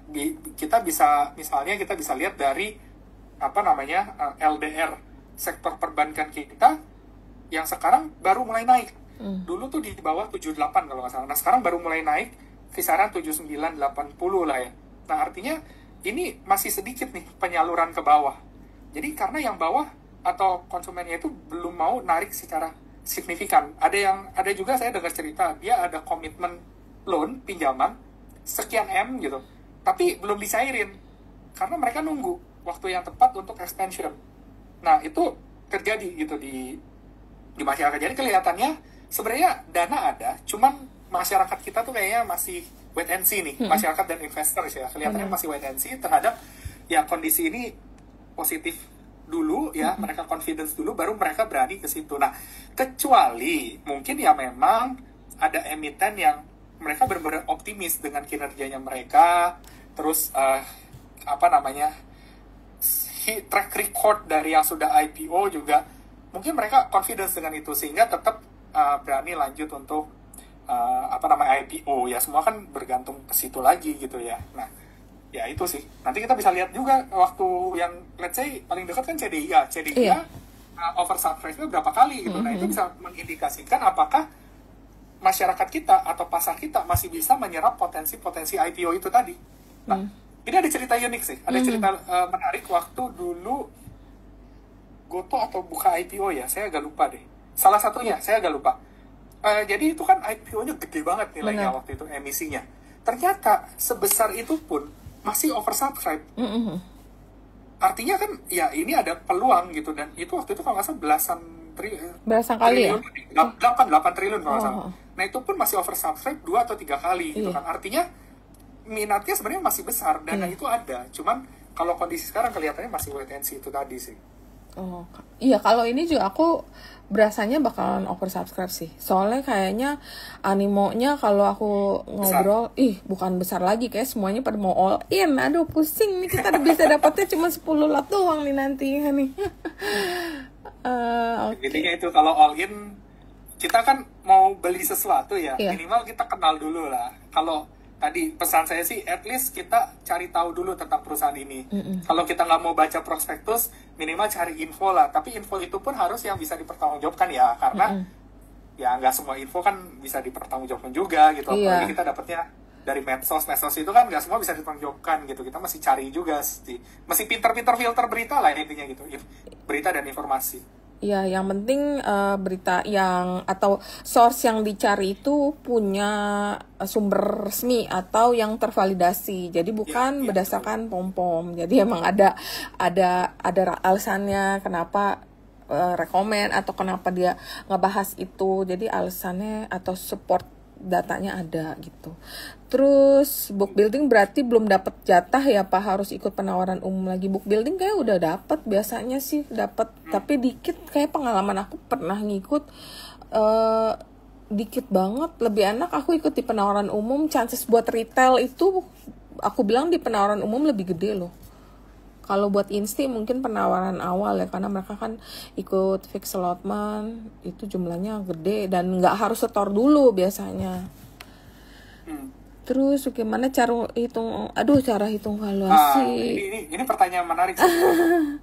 Gimana cara menghitung valuasi perusahaan induk yang anak usahanya sudah sendiri? Harusnya kan valuasi induknya jadi tereduksi ya, karena sebelumnya induknya itu dikonsol semua ke induk ya, betul. Jadi memang pasti kan karena ada yang namanya IPO, mereka harus biasanya sih umumnya ya, IPO itu si perusahaan ini akan menerbitkan saham baru untuk dilempar ke publik.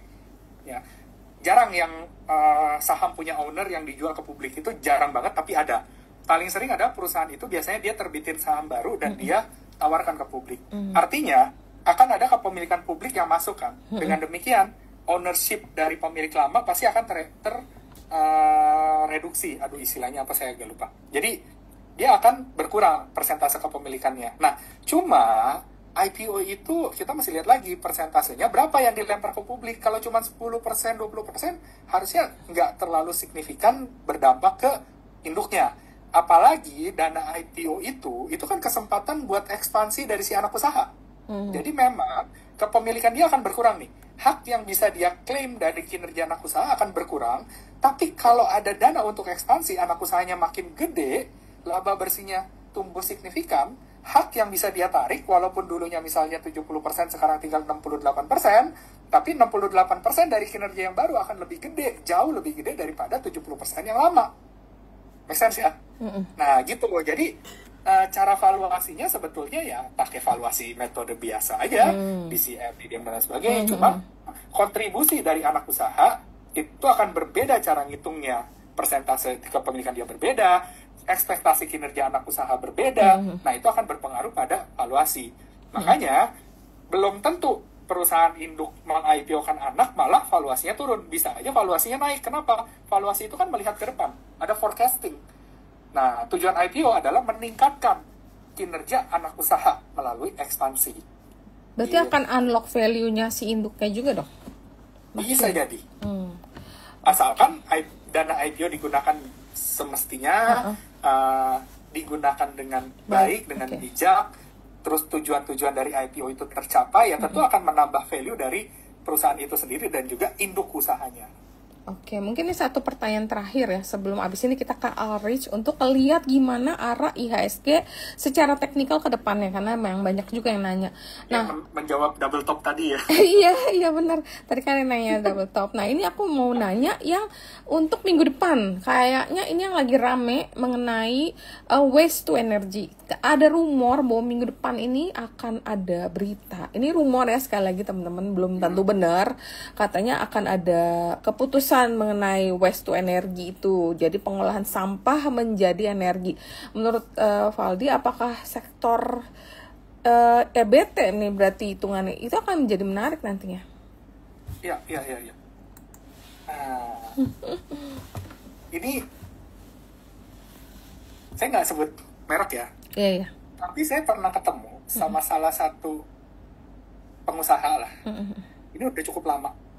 Mungkin beberapa bulan lalu. Jadi dia punya bisnisnya itu dia lepas.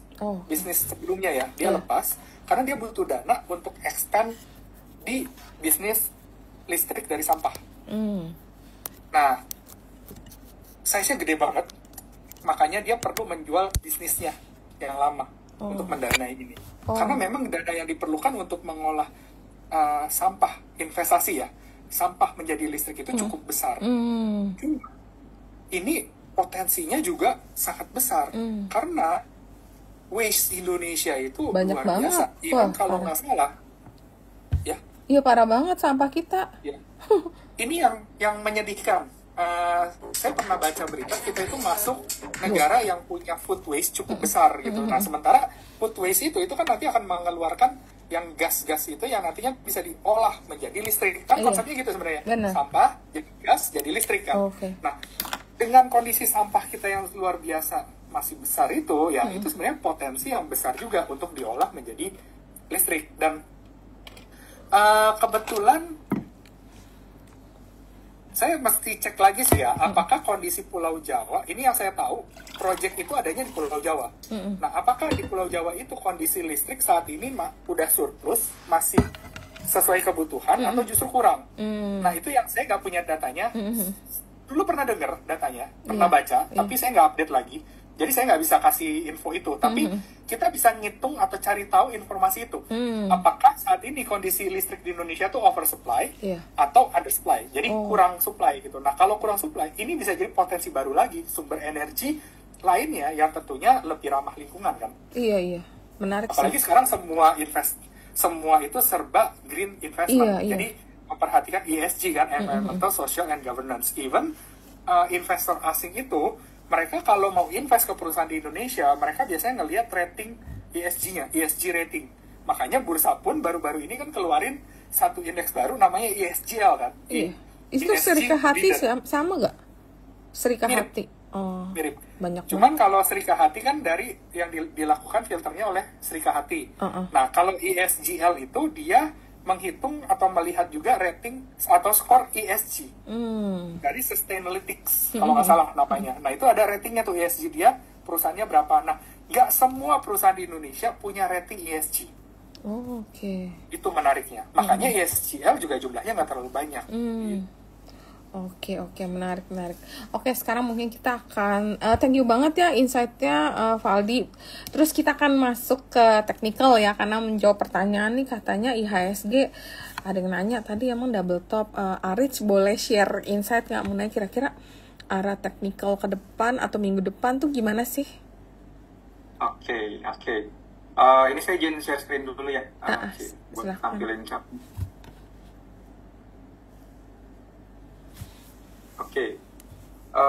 Untuk kondisi sekarang memang ada potensi double top, cuman double topnya ini sebenarnya sih kalau kita lihat secara keseluruhan lebih ke minor double top gitu, karena time frame terbentuknya ini dan area fluktuasinya juga cenderung terbatas gitu ya. Jadi kalaupun masih ada potential correction lagi, ini udah mulai cenderung terbatas. Nanti kalau kita coba lihat di sini kan dia ada potential double top itu di area ini. Kita coba bikin dulu.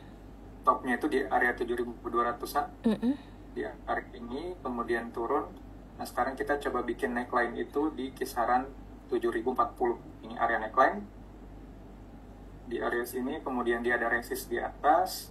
Kemudian kita cari target untuk double topnya di mana, karena kemarin sudah break low. Dan kemarin sebenarnya sebelum break low pun waktu masih floating itu kita udah sempat reminder juga cerita sebenarnya di grup Telegram kita kalau dia closing di bawah 7040 itu udah jadi indikasi awal untuk terjadi bearish reversal validasi yang kuat itu kalau dia tahan di bawah level 7000. Dan kemarin kita juga masih sempat reminder di mana target kita itu di kisaran level 6850 sampai di kisaran level 6800. Dan yang menariknya itu ini target dari double top itu bertepatan sama penutupan gap waktu per tanggal 9 Mei.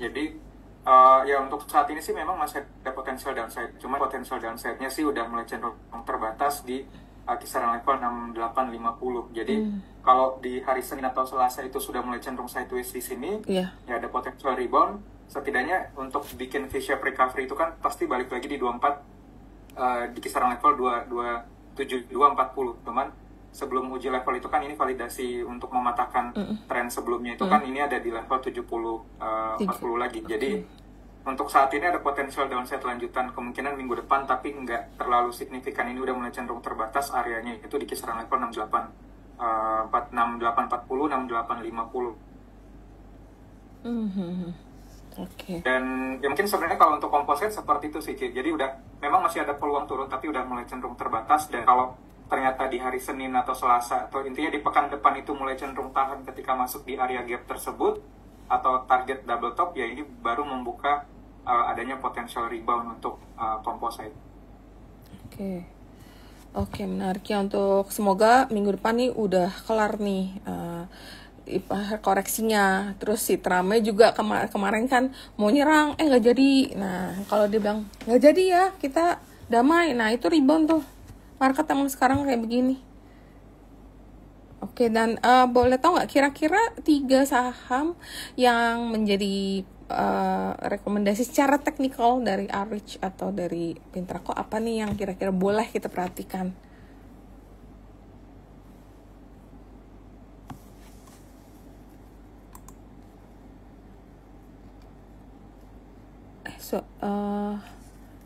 Suaraku kedengeran nggak?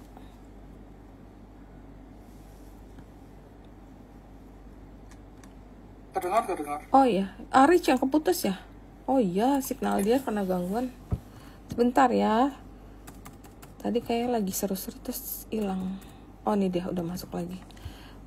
Udah kok nggak keluar deh. Oh, nggak keluar. Sorry, tadi terputus. Iya, oke, silakan. Oke. Tadi ada pertanyaan lagi setelah composite. Itu kira-kira 3 saham yang boleh kita perhatikan untuk minggu depan tuh apa gitu. Oh, oke. Kalau untuk beberapa saham yang menarik ya, kalau sebenarnya sih kemarin itu kan mungkin karena ada rebalancing FDIC kali ya. Jadi iya. Kalau kita lihat sebenarnya sih kemarin itu banyak sekali emiten yang itu dibuang merata gitu. Kalau kita lihat mau di Bakri, mau di PP atau di Blue Chip juga kebanyakan memang dibuangnya gitu.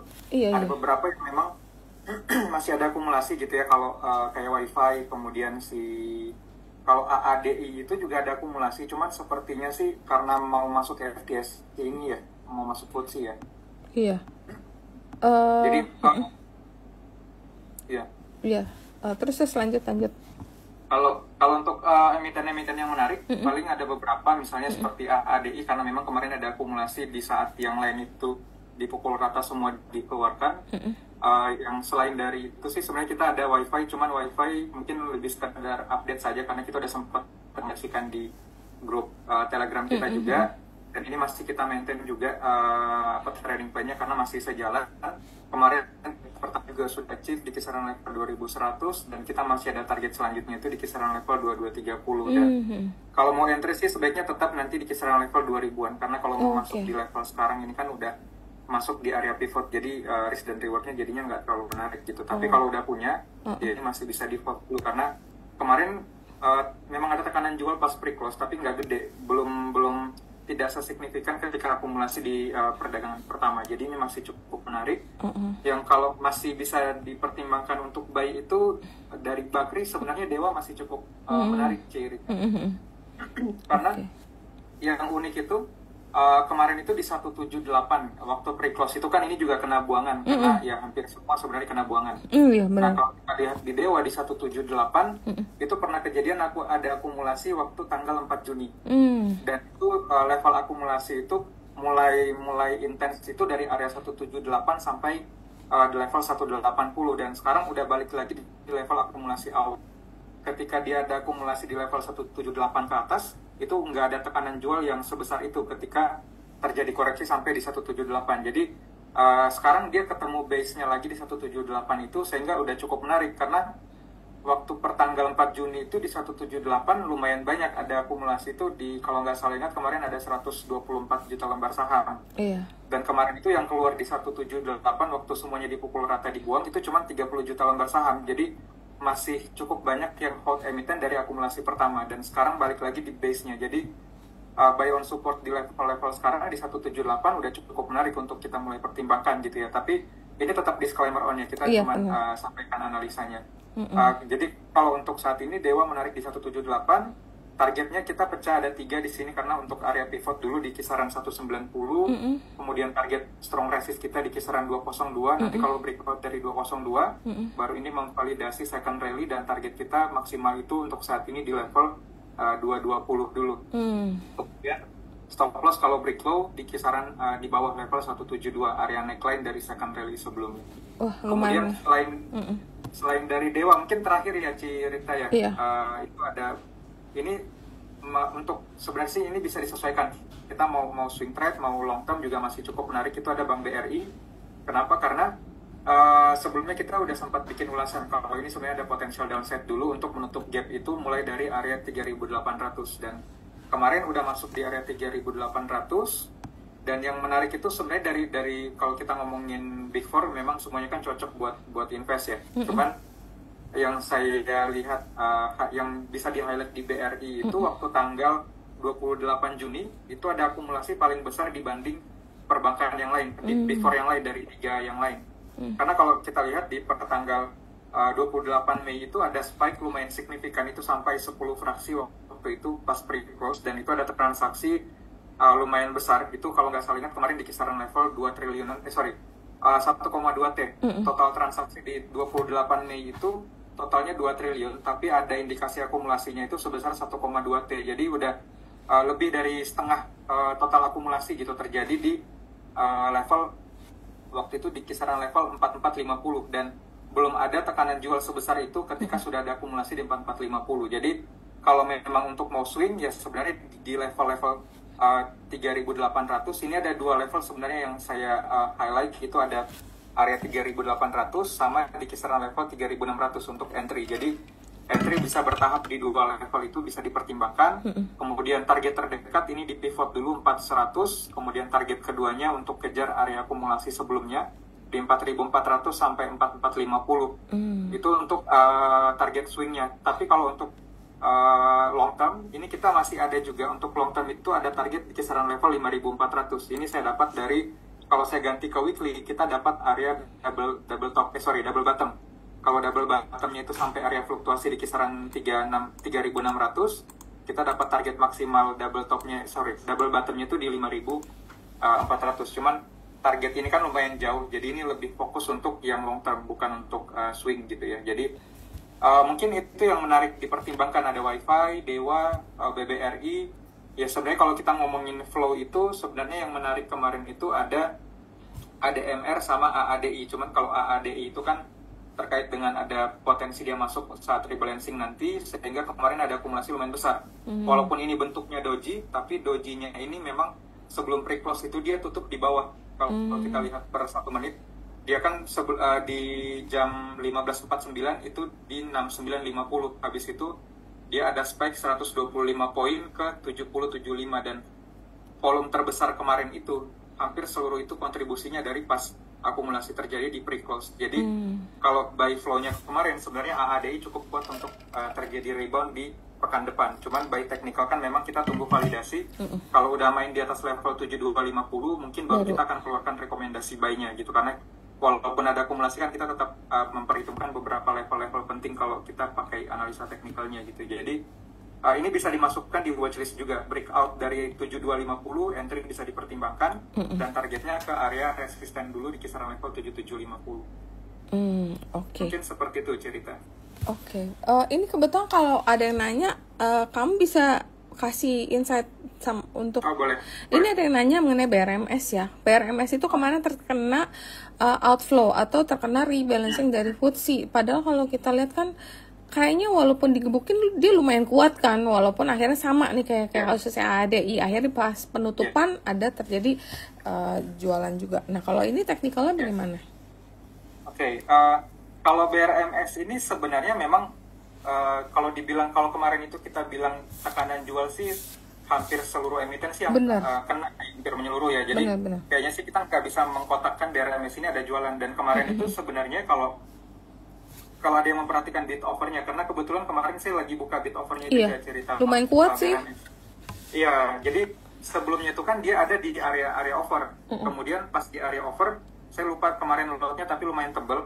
Di area offer itu dihabiskan dan pindah ke bid sampai di closing dan bidnya itu udah nggak pindah ke offer lagi setelah itu artinya berarti kan ada yang melakukan akumulasi besar sampai di area bid pun mereka masih numpukin order dan nggak ada yang bisa memenuhi demand itu artinya kan masih cukup besar demand sekarang walaupun secara teknikal kalau kita pelajarin MA kan sekarang udah di bawah tapi ternyata pas di level 414 itu bukanlah tekanan jual tapi kemarin justru akumulasi kalau misalnya kemarin kita nggak lihat bid offer, udah pasti kita akan kena potensi false break gitu ya. Karena kita lihat justru ada tekanan jual dan ini udah break low dari MA.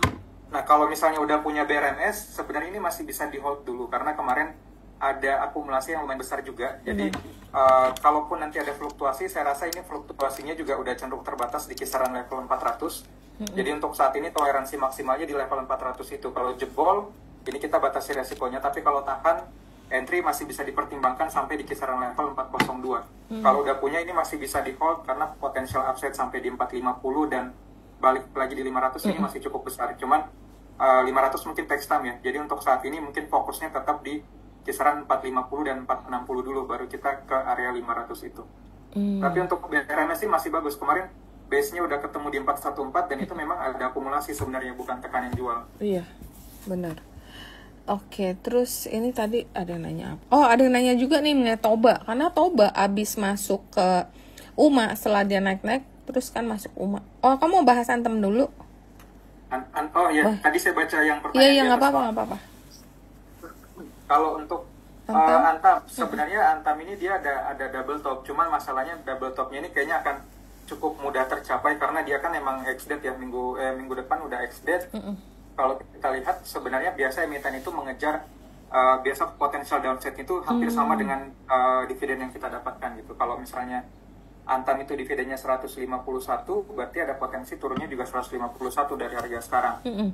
Kalau untuk sekarang 151 ya paling ini udah ketemu area support sih. Kalau untuk Antam di hari Senin memang ada potensial downside dan ini juga sudah mendekati uji neckline Antamnya di kisaran level 3180. Jadi untuk saat ini sih memang masih ada peluang turun lagi di kisaran level support berikutnya di level 3030. Kalau misalnya belum punya, sebenarnya nanti di area 3030 ini atau 3020 boleh pertimbangkan untuk entry selama tekanan jualnya nggak cukup besar ya, karena kalau kita lihat pun dia ada gap, kemungkinan terbentuknya gap down di situ pun cukup besar karena ex-date-nya juga hampir sama sebesar itu ketika dia turun masuk di area support. Jadi kalau untuk Antam sih memang ya kalau udah punya ini harusnya sih kalau udah punya sih udah sadar ada potensial downside sih ya, karena kan udah tahu ada dividen ya. Jadi kalau emang tujuannya punya ingin dapatkan dividen kan harusnya udah siap dengan fluktuasi ke bawah ini. Tapi kalau belum punya bisa nanti pertimbangkan entry itu di area 3000 itu. Oke. Mungkin satu pertanyaan terakhir sebelum kita masuk ke technical IE. Yang tadi tuh yang ditanya Toba. Oh, Toba. Karena keterbatasan waktu. Ya, untuk Toba sebelumnya kita sempat rilis sih ada 2 target, cuman kemarin itu target kita kehenti gara-gara ada suspend ya. Ada UMA, iya. Ya, jadi kita ada target 950 sama di 1000 kemarin, cuman ternyata pas baru sampai 950 besoknya langsung suspend. Jadi kita target 1000-nya pun jadinya momentumnya kehambat gitu ya. Kalau untuk Toba sih sebenarnya masih, kalau kita lihat kemarin ya memang masih agak berat sih, karena memang ada tekanan jual. Cuman kalau kita tarik secara keseluruhan di level-level atas pun sebenarnya masih banyak flow yang cukup positif di kisaran psikologis 900 itu ketika kemarin jebol di atas itu. Cuman karena suspend aja sih, jadi momentumnya kemarin rusak jadinya momentum hype-nya ya. Iya. Kalau untuk saat ini sih sebaiknya entry masih agak berat cerita, karena kita kan tunggu, biasa kalau koreksi itu kita tunggu konsolidasi dulu. Untuk saat ini kan kita ada target konsolidasi itu di kisaran 790 sampai 800. Kalau ternyata Senin dan Selasa itu udah mulai tahan di sini, trading jangka pendek masih bisa dipertimbangkan dengan target terdekatnya di resist 890, target kedua 950 dan target ketiga di level 1000. Cuman kalau ternyata dia masih jebol 780, batasi resiko dulu, karena kalau kita mau ambil base selanjutnya lumayan jauh di kisaran level 670 sampai di 700. Oke, berarti kalau yang kemarin kepalang masuk terus kena suspend, berarti kalian harus pantau untuk area stop loss-nya di 780 ya tadi ya?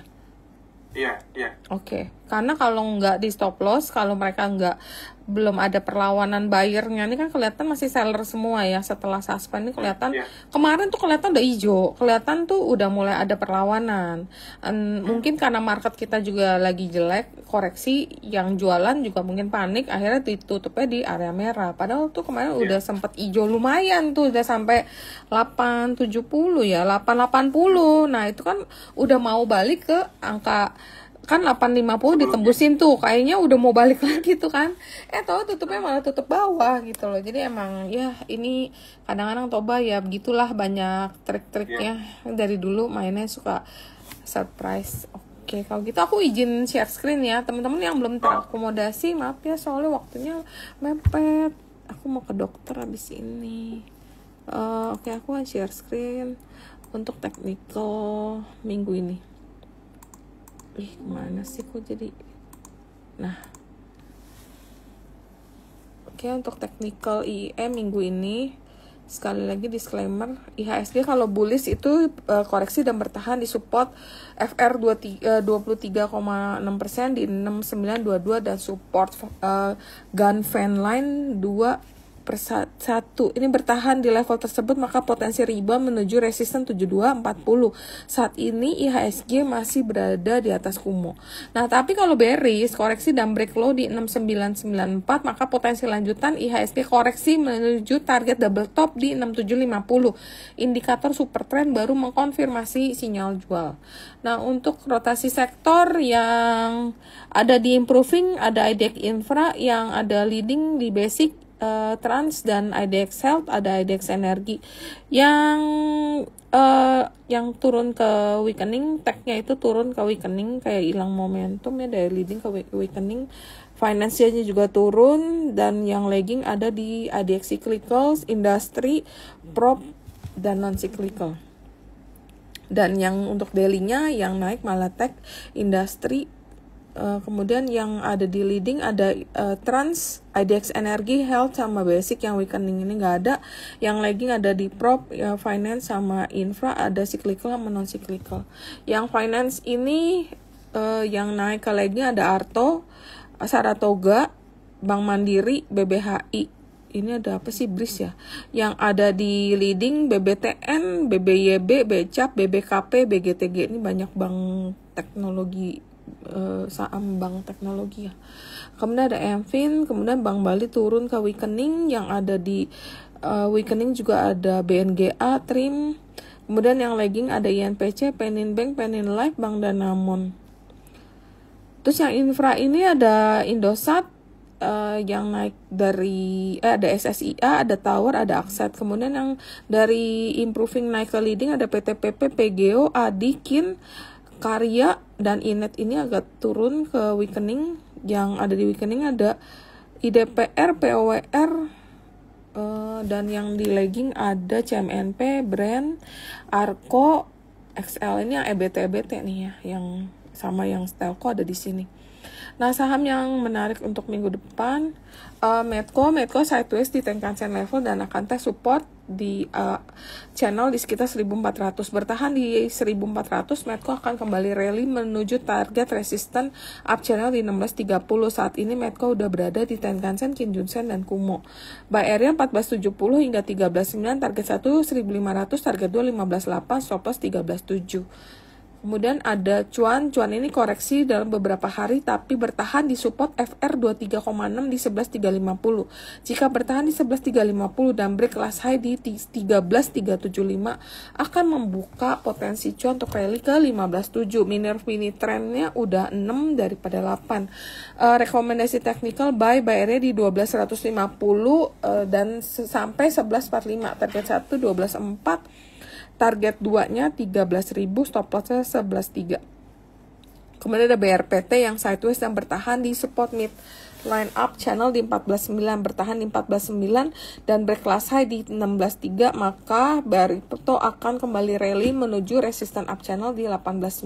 Rekomendasi technical buy area bisa di 15.45 hingga 14.55, target 1 15.75, target 2 16.50, stop loss-nya 14.4. Kemudian ada Toba ini akan tes support di 23, di FR 23,6 di 795 dan support 735.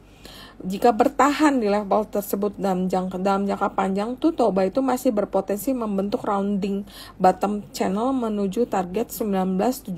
Tapi ini target jauh banget ya, tapi mesti lewatin target yang tadi si Aldrich share dulu. Rekomendasi teknikal adalah buy area 830 hingga 790. Target 1 845, target 2 890, stop loss 775. Kemudian ada Ratu ini akan koreksi dan tes support di 6725. Bertahan di level tersebut dalam jangka menengah. Ratu akan kembali rally menuju target kaput handle dengan target 12.8. Rekomendasi technical buy rate 7550 hingga 71, target 177, target 281, stop lossnya di 7000. Yang terakhir SMBR koreksi dengan volume yang relatif kecil dan bertahan di support 727. Jika bertahan di level tersebut, SMBR akan kembali rally menuju target flag pattern di 510. Minor finish score trend adalah 7 dari 8. Rekomendasi technical buy area di 284 hingga 268, target 1 290, target 2 304, stop loss 264. Dan itu yang bisa saya sampaikan untuk technical chart dari IE. Oke, mungkin kita udah di akhir webinar kita hari ini. Mungkin ada closing statement dari Valdi atau dari Aldrich. Dari saya kelihatannya yang tadi aja ya. Jadi memang kalau kita bicara uncertainty masih cukup besar, resiko-resiko lagi meningkat lah beberapa waktu terakhir ini. Cuma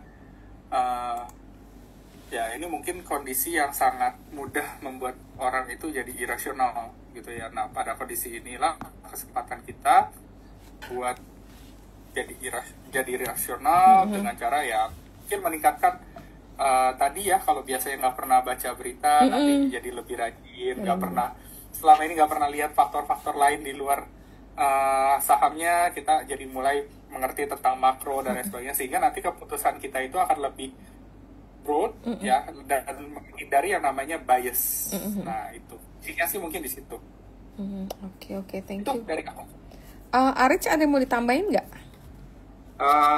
Sebenarnya sih mungkin dikit aja kali. Kalau kondisi market kayak gini kan paling kalau di market itu kalau tujuannya untuk trading, karena kan saya teknikal jadi emang lebih banyaknya di trading jangka pendek, jadi lebih ke perbanyak ngerti pola switchingnya aja. Kalau misalnya market lagi turun ya kebanyakan udah pastikan yang membebani itu biasa blue chip yang paling banyak. Kalau misalnya blue chipnya turun, alternatifnya itu untuk trading ya cari yang second atau third liner, kebanyakan mereka yang akan gerak. Tapi kalau IHSG udah rebound signifikan, nah langsung kita belok lagi switching ke blue chip gitu. Jadi nggak karena IHSG turun kita langsung kejar blue chip untuk mulai entry lagi, takutnya malah kita nangkap pisau yang lagi jatuh gitu kan. Jadi mungkin itu aja sih, karena kalau kita lihat saham-saham komposit yang lagi fluktuatif kan pastinya switching itu diperlukan banget gitu biar kita bisa sustain di market. Mungkin seperti itu Cirita.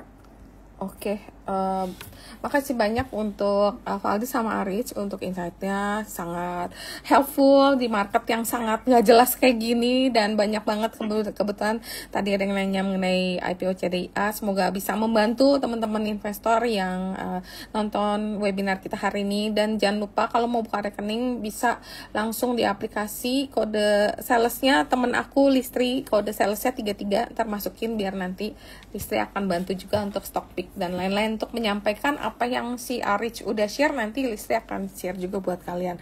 Mungkin gitu dulu. Happy weekend buat teman-teman. Tetap semangat. Semoga minggu depan udah rebound. Jadi kita udah lebih tenang. Kalau nggak kita pusing nih 2 hari marketnya tiba-tiba turun dengan angka yang merahnya gede banget nih semua. Dan rata nih. Hampir kemarin tuh 500 saham yang turun. Jadi boleh dibilang turunnya lumayan rata. Nggak ada satu sektor pun yang lumayan bertahan, ada 1-2 tapi yang secara umum semuanya koreksi sih. Oke, mungkin gitu dulu ya. Thank you, happy weekend, sampai ketemu minggu depan. Thank you semua. Terima kasih Cirita. Thank you Valdi, thank you Arich, thank you Pinter. Bye.